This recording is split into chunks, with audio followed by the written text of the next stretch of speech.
Ya estamos de regreso y les valoro mucho el favor de su atención.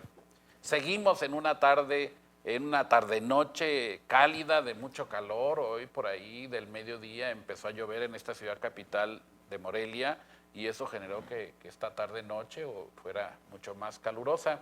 Les hacemos recomendaciones en esta empresa, que se hidraten adecuadamente. Vienen los tiempos de calor, cuídese mucho, el golpe de calor es muy recurrente y si usted no asume algunas prácticas preventivas, pues seguramente va a traer consecuencias. Platique en su familia, es tiempo de disfrutar de las frutas de temporada, las aguas de sabor, de esas frescas. Olvídese los refrescos, vamos a hacer cosas naturales. Bien, en este bloque voy a pedirle a mis compañeros del foro, jóvenes ellos, que me participen en su particular punto de vista de cómo ven el escenario de sucesión presidencial. Mire usted, a mis compañeros les voy a pedir con mucha puntualidad, me pongan la última encuesta que publica hoy el periódico El Financiero, donde aparece la posición que ocupa la corcholata mayor Claudia Sheinbaum, Marcelo Ebrard y el propio don Augusto en esta evaluación que estamos viviendo ahorita en tiempos donde ya se están desarrollando elecciones en el estado de Coahuila y en el estado de México. Y obvio es que eso va levantando más el ambiente político electoral rumbo al 2024. Gersaín, Claudia Sheinbaum ha tenido una serie de desaciertos en el gobierno capitalino. Le ha tocado, si quieres, vamos a decirlo así, para que no se ofenda a nadie de los espectadores ni de los que tengan la susceptibilidad muy elevada, le ha tocado la mala suerte de vivir las grandes situaciones dolosas del metro, temas de violencia en la Ciudad de México, entre otras cosas más, pero sigue encabezando las encuestas a nombre de Morena rumbo a la elección del 24. ¿Qué opinas con relación a ello? Híjole, creo que el panorama electoral nacional justo aquí se va a empezar a poner interesante, porque al final de cuentas creo que el mexicano muchas veces no analiza y no se detiene a revisar, a estudiar tanto a los candidatos, precandidatos, aspirantes y funcionarios públicos en general. Nos dejamos ir con un movimiento de popularidad que definitivamente creo que es la suerte con la que está corriendo, así como ha tenido muy mala suerte en su administración, con algunas tragedias, con algunos pues, incidentes en la Ciudad de México, con el alza de la violencia, ha tenido suerte en el tema de la popularidad, ¿no? Creo que algo que he empezado a notar sobre Claudia es que ha empezado a replicar o a copiar un estilo muy parecido al del presidente, donde al final de cuentas creo que Morena encontró la fórmula electoral y Claudia Sheinbaum ahora está consciente de ello. Y entonces, ¿qué hace? Replica el mensaje del presidente, un discurso que separa, que divide. Incluso en el tema de la voz, he notado que las últimas veces que Claudia Sheinbaum aparece ante los medios, habla mucho más lento que antes, haciendo yo creo alusión al mismo presidente. Y que creo que esta misma popularidad se alimenta tanto de las redes sociales y a las nuevas generaciones a las cuales intenta llegar. El día de ayer anunciaron un concierto gratuito en el Zócalo capitalino de una estrella internacional, de Rosalía, donde se habla de algunos números donde un concierto de ella puede llegar a costar hasta 100 millones de pesos, ¿no?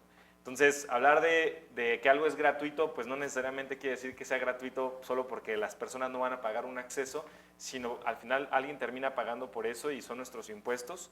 Es el dinero que pudo haber sido destinado para programas de la prevención de la violencia, para darle mantenimiento a algunas obras, para generar más obras que puedan generar más calidad de vida a los capitalinos. Y creo que eso es lo que la gente debería de ver, es lo que la gente debería revisar en las políticas públicas y en la manera en la que nuestros gobernantes y tomadores de decisiones están trabajando, y no por el lado político, pues como dice el programa, ¿no? Circo, maroma y truco. Entonces creo que es lo que estamos viendo ahorita con la corcholata mayor con la que está encabezando las encuestas. Un poco de circo. Claro. Claro, por eso es el nombre de este programa en la política pública. Bueno, pues es un circo donde hay equilibristas, donde hay magos, donde hay muchos payasos, donde abundan los alambristas. Hoy ya no hay animales, pero se pudiera encontrar también algunos con cierto parecido. Daniel, yo te preguntaría a ti, La diferencia en esta encuesta que tiene Claudia Sheinbaum sobre Marcelo Ebrard, Adán Augusto y el propio Ricardo Monreal, bueno, pues es abundante. Entre Marcelo Ebrard y Claudia Sheinbaum hay casi 10 puntos de diferencia. Entre Claudia Sheinbaum y Adán Augusto, que es el tercero, ya sube casi a 20 puntos. Y desde luego compararla con Ricardo Monreal, pues desde luego que se encuentra una distancia muy fuerte. Sin embargo, creo que las encuestas lo único que están haciendo es mandar mensajes. Y luego con actividades como la que acaba de mencionar Gersaín, un concierto que normalmente el acceso por persona andará rondando entre los 500 hasta 10,000 pesos en un foro normal, donde se presentan estos artistas, llevarlo ahora de forma gratuita es pues mandarle mensajes a la sociedad por el interés de una sola persona. ¿Crees que sea lo adecuado ahorita en estos tiempos políticos en los que requiere la democracia estar fortalecida más que nunca? Bueno, Diego, desde mi punto de vista, lo adecuado no es, no lo será y nunca lo ha sido. Sin embargo, también hay que analizar pues, la política desde una realidad con las variables que se juegan, ¿no? Y esta dinámica de circo, maroma y truco, pues como ya lo comentabas, es una dinámica pues, que se ha venido realizando tristemente por mucho tiempo. Creo que aquí el tema central es tratar de seguir siendo conscientes cada uno de los ciudadanos en qué es lo que mejor les conviene. En este caso, hablando pues, de los militantes del partido de Morena, pues ellos entiendo que entrarán en una famosa encuesta, ¿no? Donde van a deliberar quién será la persona que los represente rumbo a la elección del 2024, y creo que el llamado tiene que ser más bien a la conciencia y a la racionalización de qué es lo mejor para el país. Claudia, desde mi punto de vista, pues representa intereses un poco más nacionalistas, al contrario de Marcelo, ¿no? Que es un poco más globalista. Sin embargo, ambos creo que en la lucha histórica que han realizado con Andrés Manuel López Obrador, pues han estado presentes y pues bueno, ahí la popularidad les pone dentro de las encuestas. Y hay un tema también fundamental que hay que comentarlo, ¿no? Y que hay que empezar a cuestionar en este marco, pese a que la discusión central sea acerca de las corcholatas, es qué está haciendo la oposición para generar el balance democrático que se requiere en un país, en una república, ¿no? Entonces yo considero que es de suma importancia que la oposición se replantee, pues que se empiecen a organizar, porque he escuchado que también hay corcholatas, pero ahí pues parece que son como unas 15 o no sé cuántas sean, incluyendo a Chumel Torres, me parece que es una de sus corcholatas, pero creo que lo central en el análisis debe ser empezar a cuestionar los problemas de fondo. Por una parte, el circo, maroma y truco, de los que evidentemente van a ser la sucesión presidencial, porque hay que decirlo, yo recuerdo mucho a un analista político, Ramón Morales Izaguirre de Harvard, que dice, hay dos factores fundamentales para la continuación en la presidencia de una república. Uno es la popularidad del presidente y el otro es el tema económico. Si bien no hemos crecido económicamente como en algún momento lo vaticinó el presidente de la república, también es cierto que hemos sido una de las economías más estables con todas las crisis globales que ha habido, pandemia, guerra en Ucrania. Entonces yo creo que estos factores pueden asegurar la sucesión presidencial en las corcholatas mencionadas. Sin embargo, el análisis de fondo que tenemos que hacer los ciudadanos es qué nos están ofreciendo cada uno de las personas que están tratando de representarnos en el proceso electoral del 2024. En función de eso, y que evidentemente pues esas respuestas también son muy subjetivas, bueno, cada uno podrá emitir su voto en el tema de las encuestas y en el proceso cuando se tenga que realizar. Y creo que de eso se trata el juego democrático. No es justo, no es válido y ni lo será el circo.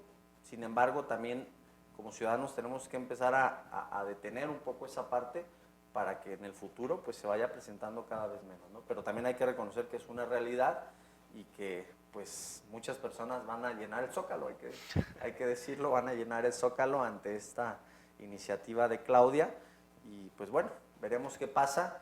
Yo en mi punto particular y para cerrar, creo que el tema en estas corcholatas está entre Marcelo evidentemente y Claudia, y pues bueno, la pregunta sería ¿qué hay del otro lado? ¿No? ¿Qué propone la oposición y quién está por ahí para generar este balance democrático? Yo diría como los abogados, suponiendo sin conceder, Gersaín, si el caso fuera, ante este comentario que nos hace Daniel, que repitiera el gobierno de Andrés Manuel López Obrador, mi pregunta específica es, ¿qué prefieres tú? ¿O qué ves tú que le conviene más bien?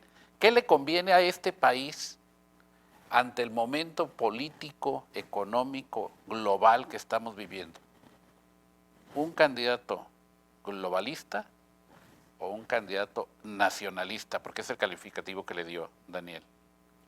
Mira, yo creo que ningún país en la actualidad puede ser 100% nacionalista ni 100% globalista. Al final de cuentas, creo que el equilibrio en las políticas públicas pueden garantizar un éxito. En algunas políticas tienes que ser nacionalista, definitivamente, y hay que proteger tus recursos naturales, hay que proteger tu seguridad interior, hay que fortalecer tu economía, pero no puedes hacerlo de manera autónoma, encerrándote solo en tu país porque la globalización no te lo permite y así no funciona el mundo. No podemos entender a ninguna economía sin la economía de al lado o sin la economía global. Todo está conectado. Entonces, yo creo que ¿qué es lo que le conviene a México? Pues lo que nos conviene a todos, lo mejor, que el país avance, que sea una persona que sepa qué es lo que está haciendo y que tenga esa conciencia de querer ayudar y trabajar mejor por un país. Nadie está en contra del presidente y es algo que yo creo que hace falta más decirlo, porque estar en contra del presidente es estar en contra de México, claro, y nadie quiere que a México le vaya mal. Si le va mal al presidente, le va mal a nuestro país. Entonces yo creo que, así como dice Daniel, hay que tener muy claro que pues, al final de cuentas es un juego de dos. También hace falta ver cuál es la oferta de la oposición y cuál es el discurso o cuál es la bandera que ellos van a ondear, ¿no? A lo mejor es un tema más global, porque hemos visto que el presidente habla mucho de la nacionalización y a lo mejor si alguien de su mismo partido hace una asociación, podrá manejar la misma bandera y el mismo discurso. Y entonces es interesante ver qué es lo que pues el otro lado está ofreciendo y a lo mejor también dejar de verlo por lados, ¿no? Y que llegue un momento en el que empecemos a ver a los perfiles. ¿Qué perfil es el que está más preparado y el que tiene más aptitudes para llevar las riendas de este país? Rápidamente, Daniel, la misma pregunta para ti en un minuto antes de irme a la pausa. Bueno, yo creo que el ser un gobierno nacionalista no implica que no va a haber capital extranjero, por ejemplo, hablando en términos económicos, sino implica priorizar los intereses de la nación en temas de recursos naturales y otros sobre los intereses extranjeros. Entonces, sin lugar a dudas, yo creo que por muchos años, bien lo ha dicho el presidente y lo repite en las mañaneras siempre, el término neoliberalismo implica esa parte, no es la privatización de los recursos naturales, una política económica pública a que los intereses extranjeros vengan y se apropien de ellos. Entonces creo que aún tenemos un poquito de deuda histórica con nuestro país, con nuestros recursos en términos de, no de nacionalizar, sino de ir cuidando nuestros intereses como nación. Sin lugar a dudas, creo que un gobierno que permita seguir cuidando los intereses nacionales sin dejar a un lado el tema global es lo que nuestro país va a seguir requiriendo. Pues sí, quien quisiera que en tu patrimonio alguien hiciera uso inadecuado de él, ¿verdad? ¿A quién le quieres prestar tu coche y que te lo desgaste, te lo choque o no le dé mantenimiento y te lo regrese así? Todo mundo tenemos que cuidar lo propio. Tocaste un tema muy importante, las mañaneras, Daniel. Es el tema que sigue en el siguiente corte, así es de que nos vamos a una pausa y regresamos.